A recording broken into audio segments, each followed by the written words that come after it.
8 मार्च 2026 जागतिक महिला दिन। हा दिवस का साजरा केला जातो हे सांगण्यासाठी आजचा व्हिडिओ नाही आहे। मग आजचा व्हिडिओ आहे कशासाठी? आजचा व्हिडिओ आहे अशा दोन महिलांना तुमच्या समोर आणण्यासाठी ज्यांनी स्वकष्टाने छोटंसं का होईना स्वतःचं एक विश्व उभं केलंय। त्यांच्याकडून आपण अशा काही गोष्टी समजून घेऊ ज्या नक्कीच शिकणं महत्त्वाचं आहे। आज आपण दोन गेस्ट सोबत चर्चा करणार आहोत। त्यातील एक आहेत वैशाली राठोड, वयाच्या 16व्या वर्षी लग्न, होय 16व्या वर्षी, पुढे काम करत दोन मुलांचा सांभाळ त्यांनी केला। अगदी आजही त्याच उत्साहाने काम करतायत। आयुष्याच्या गोड कडू आठवणींना पचवून त्यांनी वाटचाल केली आहे। ही वाटचाल काही सोपी नक्कीच नव्हती। दुसऱ्या गेस्ट आहेत भारती जाधव, जन्म मुंबईचा पण लग्नानंतर गावी राहायला गेल्या, मग पुन्हा कामासाठी मुंबई गाठली। शिक्षण तसं कमीच, पण या शिक्षणातून खूप अनुभव त्यांनी मिळवला जो त्यांना कोणतीही शाळा किंवा कॉलेजमधून मिळणार नाही। त्यांनी दोन मुलांचा सांभाळ केला। परिस्थितीपुढे शरण न जाता काहीतरी करून दाखवण्याची धडपड त्यांनी कालही केली आणि आजही करतायत। तुम्ही त्यांच्याकडून काय शिकाल हे तुम्हीच ठरवा। आमचा उद्देश तुमच्यासमोर असा प्रवास मांडणं आहे जो केवळ जगासमोर येणार नाही। या जगात यशाच्या कहाण्या सांगितल्या जातात, पण या यशाच्या कहाण्या भव्य हव्यात हेही त्यामागचं अव्यक्त भाव आहे। म्हणून आम्ही आज अशा दोन महिलांना निवडलंय ज्या तुमच्या समोर उदाहरण म्हणून उभ्या राहतील। At the end education does matter a lot, हेच मी सांगेन। बाकी व्हिडिओच्या शेवटला बोलू। तर आज आपल्यासोबत आहेत वैशाली राठोड। तुमच्याबद्दल थोडीशी माहिती द्या। तर मी सांगेन तर मी मार्केटिंग फील्डमध्ये आहे आणि पहिला मी डोअर टू डोअर करत होती आणि आत्ता मी 1 to 1 करते आहे। कारण की पहिला मी डोअर टू डोअर म्हणजे प्रत्येकाची बेल वाजून माझं जे प्रोडक्ट आहे ते सांगत होती आणि आता 1 to 1 मीटिंग करून माझं प्रोडक्ट मी सेल करते। म्हणजे ह्या लेवलला मी आज काम करते। आपल्यासोबत दुसरे गेस्ट आहेत भारती जाधव। तर आपला पहिला प्रश्न की तुमचं लग्न कोणत्या वयात झालं आणि तेव्हा काय परिस्थिती होती? माझं लग्न असं झालं की म्हणजे ते वाटलं नव्हतं की लग्न होणार। माझं शिक्षण झालं होतं नुकतंच पूर्ण आणि त्याच्यात हे सगळं असं गडबडमध्ये स्थळ आलं। आईवडिलांना लगेच माझ्या स्थळ आल्याबरोबर लग्नाची तयारी करावी लागली। मला काही न विचारता त्यांनी जो डिसिजन घेतला की जो नवरा मुलगा आला आहे भारती असं आहे त्याच्याबरोबर तुला लग्न करायचं आहे की, आणि माझी मावशी माझी आजी असे सगळेजण येऊन मला म्हटल्यावर मी कन्फ्यूज झाली होती पहिली गोष्ट। तर आता काय करायचं त्यावेळी मला काही सुचलं नाही, पण काय बोलू शकतो आपण त्याला की गोंधळात गोंधळ सगळं असं लग्न उरकून घेतलेलं आहे। किती वय होतं तेव्हा तुमचं? तेव्हा 20 वर्षाची मी होती नुकतीच। आणि तुमचं शिक्षण केवढं झालेलं तेव्हा? तेव्हा मी बाहेरून परीक्षा देत होती 12वीची आणि म्हटलं ना तुला शिक्षण घेताच हे सगळं मध्ये असं आलं आणि माझं म्हणजे सगळं अपुरं राहिलं। शिक्षण माझं पूर्ण करताच नाही आलं। इच्छा तर फार होती की मला काहीतरी करायचं होतं, कारण मी माझी मामी सायन हॉस्पिटलला कामाला असते, त्यामुळे मी बघितलं होतं तिथलं वातावरण। तेव्हा असं इच्छा झाली होती की तेवढं तरी शिक्षण घेऊन आपण काहीतरी करावं लोकांसाठी, पण मी त्यावेळी करू शकली नाही। अच्छा। ॲक्च्युली माझं लग्न फार कमी वयात झालं आहे। मी 16 वयामध्ये माझं लग्न झालं आहे। अगदी म्हणजे अनमॅच्युअर बोललात तरी चालेल, त्या वयात माझं लग्न झालं आहे। अदर कास्टमध्ये मी लग्न केलं आहे। माझे मिस्टर गुजराती होते आणि त्यावेळेची लाईफ म्हणजे बोलाल ना लग्नाची तर ती म्हणजे एक बघाल तर तो एक बावलाबावलीचा खेळसारखंच होता, की तेव्हा आपल्याला काहीही नॉलेज नसतं। त्या वेळेला मी लग्न केलं आहे, तर त्याच्यामुळे तो काळ ना थोडा खूप वेगळा होता। म्हणजे खूप कमी वयामध्ये लग्न, खूप कमी वयामध्ये 1 वर्षामध्ये मला मुलगी झाली, त्याच्यामुळे खूप कमी वयामध्ये आणि पण कमी वयामध्ये पण जसं वय वाढत गेलं तसे अनुभव आणि म्हणजे सगळ्या गोष्टी जबाबदाऱ्या सगळं कळायला लागलं। तर आता लग्नाच्या नंतर तुमची सर्वात मोठी जबाबदारी कोणती आली आणि तुम्ही ती कशी पार पाडलात? लग्नाच्या नंतर जबाबदारी तर पहिली तर गोष्ट मुलं, कारण की कमी वयामध्ये लग्न झाल्यामुळे खूप जिम्मेदाऱ्या माझ्यावर आल्या. तर त्याच्यामुळे म्हणजे मुलांची सगळ्यात मोठी जिम्मेदारी माझ्यावर होती की त्यांचं शिक्षण, त्यांचं पालनपोषण, तीच माझ्यासाठी खूप मोठी जिम्मेदारी होती.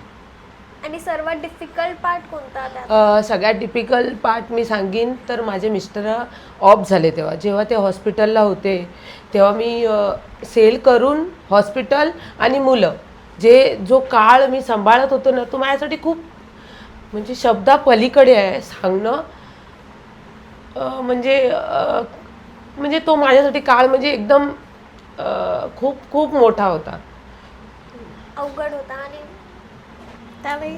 त्यावेळी तुमच्यासोबत सपोर्ट पण नव्हता असं कोणी? हो, सपोर्ट माझ्या आईचा होता. पण तेव्हा काय होतं, पैसा कमी, सगळ्या गोष्टी, म्हणजे तेव्हा जो सपोर्ट हवा होता तो कोणाचाच नव्हता. जो सपोर्ट काय मला मिळाला तो बाहेरच्या लोकांनी मला दिला, कारण की त्यांना माझ्यावर खूप विश्वास होता आणि मला माझ्या मेहनतीवर विश्वास होता की माझे मिस्टर वारले त्याच्यानंतर खूप गोष्टी अशा काय वेगवेगळ्या घडल्या. त्याच्यातनं मी बाहेर निघाली, पुन्हा नव्याने सुरुवात केली मी. पुन्हा माझी मुलगी थोडी मोठी होती, मुलगा 8 वर्षानंतर होता, त्याच्यामुळे मुलगी माझी मॅच्युअर होती थोडी, त्याच्यामुळे मुलीने मला खूप आधार दिला. त्या मुलाला सांभाळलं माझ्या आईने. मग मी नोकरी केली आणि मार्केटिंग करून करून आज इथपर्यंत, आज मी एकटी करत होती ते आज मी 4 लोकांना खूप चांगलं ट्रेन करू शकते. ती स्किल माझ्यामध्ये आली. खूप छान. मला आज 30 वर्ष झाली. त्या 30 वर्षाच्या आधी मी 7 वर्ष विक्रोळीला काढली, 14 वर्ष मी गावाला काढली इंदापूरला, आणि त्याच्यानंतर आज 8 वर्ष मला मुंबईला झाली. त्या 8 वर्षाचं क्षण म्हणजे त्यावेळी माझ्या पुढे मागे फक्त माझे मोठे म्हणजे माझा मोठा भाऊ आणि एक छोटा भाऊ, तो असा खंबीरपणे उभा राहिला. आणि जो डिसिजन घेतला आता मी करायचं आहे, मला स्वतःसाठी काहीतरी करावं लागणार, कारण खूप असे काही गोष्टी घडल्या माझ्या जीवनात, ते मी तुला क्लिअर करू शकत नाही की झाल्या. पण मला आता ती गोष्ट परत पुन्हा काढायची नाही, तर मी आयुष्यात पुढे मला जायचं आहे. तर मी त्या एकच ड्रेसवर मी मुंबईला आली. परत काय मी इंदापूरला जाऊन माझे कपडे लत्ते घेण्यासाठी गेलीच नाही. त्या एका ड्रेसवर मी आज 8 वर्षात एवढं सगळं निर्माण केलं आहे की मला स्वतःला बळ आलं आहे की मी करू शकते. तर तुम्हाला काय वाटतं, एज्युकेशन किती इम्पॉर्टंट आहे? आणि तुम्ही घेतलं असतं त्यावेळी तर तुम्हाला जरा इझी झालं असतं? हां, एज्युकेशन घेतलं असतं ना म्हणजे इझी झालं असतं. आज माझी लाईफ कुठे पोचली असती हे मला कळलं असतं. आज मी एज्युकेशन घेतलं नाही म्हणून आज मी थोडी मागेच आहे असं मला स्वतःला वाटतं की मी एज्युकेशन घेतली असते तर त्या लेवलला गेली असती ना गं. आज न घेतल्यामुळे मला कुठेतरी एक अशी खंतता आहे की मी एज्युकेशन घेतलं नाही, कोणी मला सांगणारं नव्हतं, मला प्रोत्साहन देणारं नव्हतं, म्हणून मी मागे राहिली. आणि आज मी एक त्या दृष्टीने गृहिणी झाली. गृहिणीतनं म्हणजे शिकून आज मी त्या लेवलला आली की मला असं वाटतं की नाही, मी आज त्या लेवलला आहे, मी ते करू शकते. हो, ते तर मला क्षणाक्षणाला वाटतं ते, कारण की आज शिक्षण असते ना तर मी आज खूप मोठ्या पोस्टवर असते, कारण की मी ज्या लेवलला आज मी काम करते त्या लेवलला आज मोठे मोठे ऑफिसर्स मिळत आहेत. म्हणजे मी 50 लोक हँडल करू शकते, पण त्या पोस्टवर मी आज त्या चेअरवर बसू शकत नाही का, तर माझं शिक्षण नाही आहे. त्याच्यामुळे मला प्रत्येक वेळी वाटतं की शिक्षणासाठी मी पाठी राहिली. मेहनत मी 100% करते, म्हणजे 100%. म्हणजे माझी एवढी मेहनत की रात्री 12-1 वाजले तरी मी विचार नाही केला की डेमोटेशनला कस्टमरकडे जायचं आहे किंवा काय. एवढी मेहनत, पण मी त्या गोष्टीसाठी आज त्या लेवलपेक्षा मी खाली फील्डवर, अजूनसुद्धा त्या लेवलवर मी फील्डवर काम करते, कारण का तर माझं शिक्षण नाही, ती चेअरवर मी बसू शकत नाही. एक अशी कोणती स्किल आहे जी तुम्हाला जगाने शिकवली, ती कोणती शाळा शिकवू शकत नाही? पहिली गोष्ट तर जी शाळा शिकवत नाही ना ते लोक शिकवतात. पहिली गोष्ट. कारण की लोकांकडनं जे 4 माणसात जाऊन जे शिकायला मिळतं ना ते एका शाळेमध्ये शिकायला नाही मिळत. अनुभव सगळ्यात मोठा तर अनुभव, की कोण कसं आहे, कोण कसं आहे, कोण कसं आहे. जे आपण 4 लोकात जातो ना तेव्हाच आपल्याला कळतं की काय कुठे कसं चाललं आहे. ते सगळ्यात मोठा अनुभव मला तो आला आहे जेव्हा मी 4 लोकात चालायला लागली, 4 लोकांमध्ये वावरायला लागली.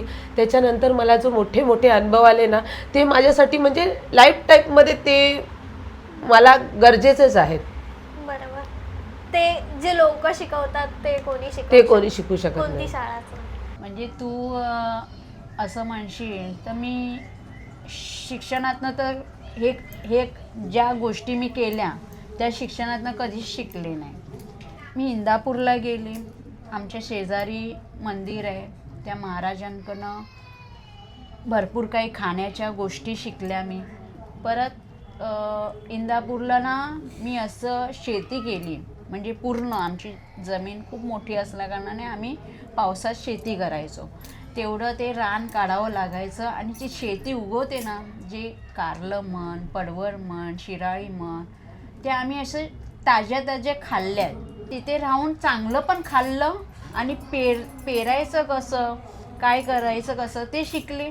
आणि प्लस ती जी वृद्ध माणसं होती माझ्याकडे, ती सहवासात होती माझ्या, की मी इंदापूरला राहून मी वृद्धांच्या मध्ये एकटीच एवढी लहान वयाची बाई आणि सगळे मोठे 60-70च्या आसपास असणारे, एक तर 100च होता आमच्याकडे. बापरे. म्हणजे तू विचार कर त्यांना मी टीट कशी दिली. आणि ते मला नेहमी म्हणायचे, भारती तू खूप छान काम करतेस ग, हे पुढे गेलं तर खूप छान होईल. मला ते पुढे घडवायचं होतं पण काही कारणास नाही घडू शकत. आणि वृद्ध एक परत लहानपण येतं असं पण बोलतात. म्हणून त्यांना आपण काय करतो की म्हातारे ते बोलत राहतात पण आपल्याला हे कळत नाही की ते का बोलतायत. कारण त्यांच्या आजूबाजू कोणी नाही आहे. काही लोक आपल्या आई वडिलांना असं समजतात की पैसे दिले की झालं. पैसे नाही, त्यांना प्रेम दिलं तर झालं. जर तुम्हाला त्यावेळी एज्युकेशन मिळालं असतं, शिक्षण मिळालं असतं तर तुम्ही घेतलं असतं? नक्की घेतलं असतं. पण त्यावेळेला न घेतल्यामुळे ह्या गोष्टी आता मी तुम्हाला आधीच्या सांगितलं की न शिक्षण घेतल्यामुळे काय झालं. म्हणून शिक्षण तर खूप इम्पॉर्टंट आहे. एज्युकेशन घेतलं असतं ना म्हणजे इझी झालं असतं. आज माझी लाईफ कुठे पोचली असती हे मला कळलं असतं.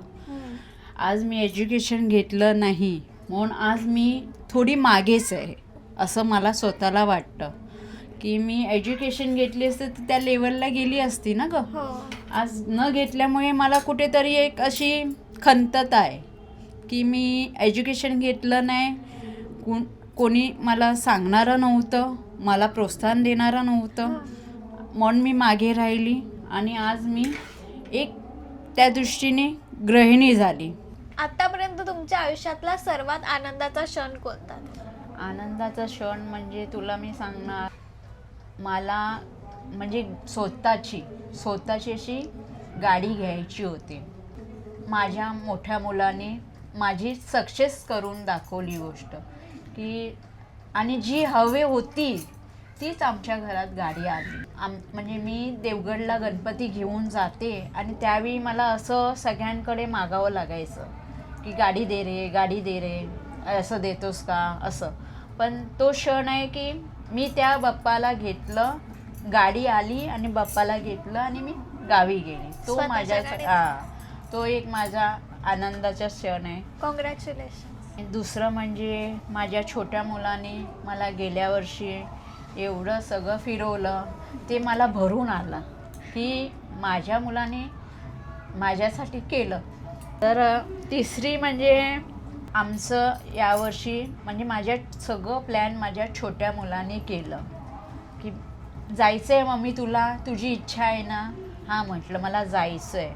जगन्नाथपुरी जवळ नव्हतं पण जायचं आहे ठरलं होतं. त्यांनी विमानाच्या तिकीटं काढल्या, सगळं केलं होतं. त्यांनी तिकडनं बाहेर राहून तो सगळं प्लॅन करून आला होता. पण मग नंतर विमानाचे तिकीट काही कारणात कॅन्सल झाले आमच्या.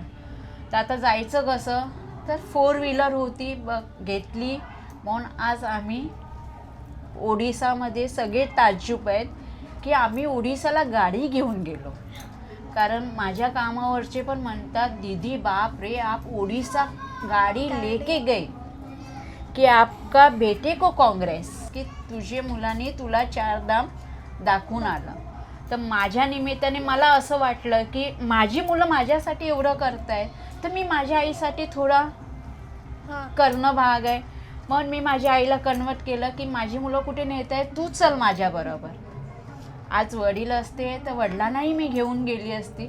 आज त्यांनाही खूप छान वाटलं असतं की अरे भारतीने मला असं ट्रीट दिलं की आपण एवढे 4 धाम करून आलं. तो एक माझ्यासाठी म्हणजे माझ्यासाठी खूप मौल्यवानच आहे की मी माझ्या आईला आज फिरवू शकते. आणि त्याला साथ देणारी माझी 2 मुलं आहेत. खूप तो मोठी माझ्या गोष्ट आहे. तो माझ्या आनंदाचा क्षण आहे. आनंदाचा मुमेंट म्हणजे मी पहिला जो जॉब करत होती ना, तिथे मला 95 ब्रांचमध्ये मी बोलली ना, मला 95 ब्रांचमध्ये नंबर 1चा अवॉर्ड मिळाला. ते माझ्यासाठी म्हणजे खूपच आनंदाचा क्षण होता तो. आणि माझ्या मुलीचं लग्न फार ग्रँड पद्धतीत होईल असं मी स्वप्नामध्ये पण बघितलं नव्हतं. पण आम्ही खूप चांगलं रिसॉर्टला लग्न झालं तिचं. तो क्षण पण माझ्यासाठी खूप आनंदाचा होता. कॉंग्रॅच्युलेशन्स तुमच्या मुलीच्या लग्नाला आणि तुमच्या अवॉर्डला. थँक्यू. आता जे व्हिडिओ बघतायत लोक, मुली किंवा विमेन्स, त्यांना तुम्ही सांगाल की एज्युकेशन घ्या, किती इम्पॉर्टंट आहे? हां, नक्की. ते तर मी नक्कीच सांगीन. कारण की आत्ता मी तुम्हाला सांगितलं की शिक्षणामुळे किती काय गोष्टी राहून जातात. तर प्रत्येकाने शिक्षण घेतलं पाहिजे. कारण की आता इंटरनेटचा जमाना आहे. कारण की मी माझ्यावरनं सांगेन, इंटरनेटमध्ये बघा आता इंग्लिश खूप जास्त आहे. एखादं समजा तुम्हाला डॉक्युमेंट्स वाचायचं आहे तर आपण एखादं निर्भर राहावं लागतं की हे डॉक्युमेंट्स बघ काय आहे ते. म्हणजे आपण कुठल्या चुकीच्या गोष्टीकडनं आपल्याकडनं सही जाऊ शकते की एखादी चुकीच्या गोष्टीवर सही केलं तर किती काय होईल. आता मी माझं एक सांगते, आता पेटीएम वगैरे वापरतात लोक. आज मी चुकीचं मला म्हणजे पेटीएम करताना चुकीचं हेच म्हणजे मला ते कळलं नाही काय मेसेज आला. त्याच्यामुळे मी एक मेसेज टाईप केला तर म्हणजे खूप सारे पैसे बँकेतनं गेले. तर म्हणून मी बोलते की शिक्षण खूप गरजेचं आहे. आणि मी बोलते ना, ज्याला संधी मिळेल की आणि त्याच्याकडे वेळ आहे आणि वय नसेल तरी त्यांनी शिक्षण तर घेतलंच पाहिजे. नाही तर ह्या जगात ना खूप अपुऱ्या राहतात गोष्टी आणि ते नंतर कळतं, आता नाही कळत. महिला कुठे मागे राहिल्या नाही आहेत. डॉक्टर झाले आहेत, इंजिनियर झाले आहेत, पायलटसुद्धा झाले आहेत. तर मग आज आपण एज्युकेशन घेतल्यावर पुढेच जाऊ ना, मागे कशाला राहूया. पुरुषांच्या बरोबरीने आलोत ना, मग ती बराबरी आपण करूया. आता पूर्णपणे पार पाडूया की आपल्याला आता सक्षम आहे, महिलांना मुलींना सक्षम आहे. तर मग आपण मागे राहू नये. महिलांनी हा विचार करावा की एज्युकेशन तुम्ही घ्या. जे घेत आहे ना त्यांनी थांबवू नका. त्यांनी एज्युकेशन घेत पुढे जा. किती कष्ट आले ना ते एज्युकेशन घेत जा. आणि एज्युकेशन किती इम्पॉर्टंट आहे आता सगळ्या गोष्टींमध्ये आहेच. इम्पॉर्टंट म्हणजे कसं, आपण एज्युकेशन घेतलं तर आपली लाईफ आपणच चेंज करू. हो बरोबर. दुसरं करणार नाही आपली लाईफ. आपण स्वतः एज्युकेशन घेतलं, आज पुढे गेलोय. चल बाबा, मी आज 12वी झाली तर थांबली नाहीत. मग मी कष्ट केले, थोडी धुणी भांडी केली, पण मी पूर्ण केलं माझं एज्युकेशन. त्याच्यातनं मला अजून निष्पाप आलं तरी मी थोडंसं पुढे गेली.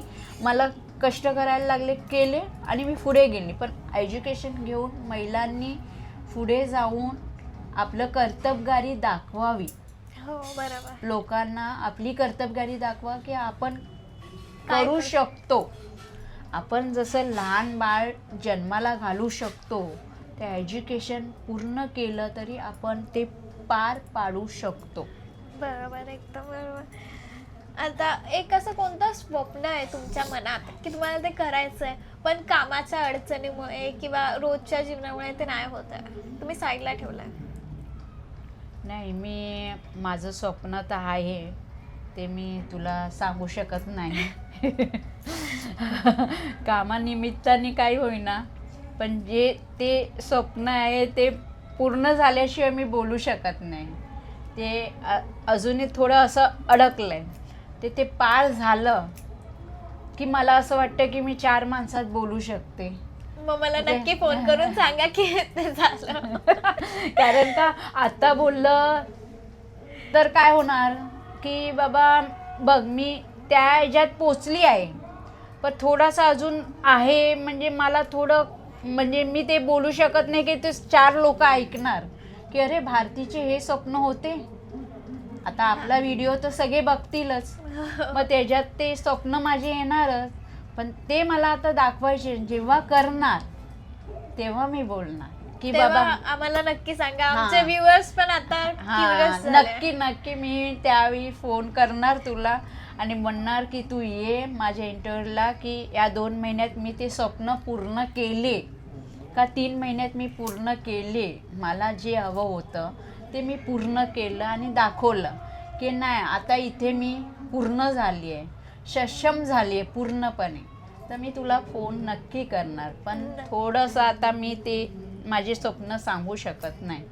ठीक आहे, आपण तुमच्या प्रायव्हसीला मेंटेन करूया आणि व्ह्युअर्सला सांगते जेव्हा मला सांगतील मॅडम मी तुम्हाला नक्की सांगेन. हां स्वप्न तर बघायला गेलं तर स्वप्न तर खूप आहेत. म्हणजे ॲक्च्युली ड्रीम माणसाचे खूप असतात आणि ते ड्रीम पूर्ण करायचे आपल्या हातात असतं. त्याच्यामुळे मला एक स्वतःचं छान घर घ्यायचं आहे आणि ते ड्रीम तर मी पूर्ण करणार, कारण की ते आपल्यामध्ये असतं की आपल्याला काय करायचं आहे. माझं अजून एक स्वप्न होतं की मला आर्टिस्ट बनायचं होतं, पण मी मगाशी तुम्हाला बोलली मगाच्या प्रश्नामध्ये की मला एक स्क्रिप्ट दिली होती मोठी, म्हणजे आर्टिस्टनी, म्हणजे ज्युनियर आर्टिस्टमध्ये मी तेव्हा गेलेली, पण ती मला वाचता आली नाही म्हणून ते माझं स्वप्न अपुरं राहिलं. नाही तर मला आज एक आर्टिस्ट बनायचा चान्स मिळाला असता मॅडम. अच्छा, मग तुम्हाला आर्टिस्ट बनायचं आहे? हो, अजून? आर्टिस्ट बनायचं आहे आणि वर्ल्ड फिरायचं आहे. पूर्ण वर्ल्ड मला फिरायचं मॅडम. मस्त, तुम्ही फिराल एक दिवस नक्कीच. हो हो. आज विमेन्स डे, तर एक मेसेज काय तुम्ही देणार लोकांना? पहिला तर सगळ्यांना वुमन्स डेच्या माझ्याकडनं खूप साऱ्या शुभेच्छा. आजची जी बाई आहे ती पुरुषाच्या खांद्याला खांदा लावून तर चाललेलीच आहे, बरोबर. हे तर आपण सगळे बघतोय, अगदी सांगायला नको आहे. पण कशा काही गोष्टी आहेत ना, ते आपण खूप अशा म्हणजे कोणाला किचनमध्ये काम करायची आवड आहे, कोणाला विणकाम आहे, कोणाला शिवणकाम आहे, कोणाला काय करायचे आहेत. पण काही गोष्टींना आपण लोकांसाठी की लोक काय बोलतील. तर मी एवढंच सांगेन आजच्या महिलांना की लोकांचा विचार करू नका, तुमचा विचार करा. कारण की आजच्या जगामध्ये ना आपल्याला काय हवं आहे ते आपण करायचं आणि उंच भराडी घ्यायची फक्त, बस. बाकी काही बोलायचं की तुम्ही खूप मोठे व्हा, शिक्षण घ्या आणि अशा दर्जाला जा की आपण महिला कुठे कमी नाही आहोत. खचून जाऊ नका, आपला विश्वास गमावू नका, आपला कॉन्फिडन्स वाढवा आणि पुढे जा. Okay, thank you so much. तुम्ही हा इंटरव्ह्यू दिला आणि आम्हाला सगळ्यांना इन्स्पायर केलं. तुमची जर्नी खूप इन्स्पायरिंग होती. तुम्ही गावावरनं इथे आलात आणि जे काही कष्ट केलात. थँक्यू सो मच तुमच्या वेळाबद्दल आणि तुमच्या मतांबद्दल. तू आलीस, माझा इंटरव्ह्यू घेतलास, हेही फार मला छान वाटलं की चल बाबा आज इंटरव्ह्यू तुझ्याबरोबर द्यायचा आहे, तर तो पूर्ण तू केला आहेस. Thank you so much. तुमच्याशी बोलून खूप मस्त वाटलं. तुम्ही खूप इन्स्पिरेशन दिला, जे तुम्ही तुमचे लाईफचे इन्स्पिरेशनल स्टोरीज सांगितला त्याबद्दल तुमचं खूप खूप आभार. मला पण खूप खूप आभार बोलायचा आहे. तुमच्या चॅनलनी मला आज छान संधी दिली. आमच्यासारख्या साधारण बायकांना ह्या स्टेजवर आपलं काहीतरी मांडायची संधी दिली त्याच्याबद्दल तुमच्या चॅनलचं खूप खूप खूप धन्यवाद. थँक्यू. आमचा आजचा हा भाग कसा वाटला हे नक्की सांगा. थोडा वेगळा प्रयत्न केला. आवडला असेल तर लाईक आणि शेअर करा. तुमच्याकडे अशा कोणत्या एज्युकेशनल स्टोरीज आहेत का ज्या तुम्हाला सर्वांसमोर घेऊन यायच्या आहेत, तर आम्हाला सांगा. आणि हो, ज्यांच्याशी आपण आज चर्चा केली त्यांना जज करण्यापूर्वी थोडा विचार करा. प्रत्येकाला संधी मिळत नाही, पण ज्यांना संधी मिळते त्यांनी त्याचं सोनं केलं नाही तर तेही दुर्दैव म्हणावं लागेल. वैशाली राठोड असतील किंवा भारती जाधव, त्यांनी शेवटी जे संदेश दिला त्यावर विचार करा. अखेरीस त्यांच्याकडे तुमच्या एवढं शिक्षण कदाचित नसेल, पण अनुभवाचे 4 पावसाळे त्यांनी तुमच्यापेक्षा तरी अधिक पाहिलेत. पुन्हा भेटूया मॅक्झिमाच्या नव्या व्हिडिओत. तोवर मी संजना आणि संपूर्ण मॅक्झिमा टीमकडून तुम्हा सर्वांना जागतिक महिला दिनाच्या हार्दिक शुभेच्छा.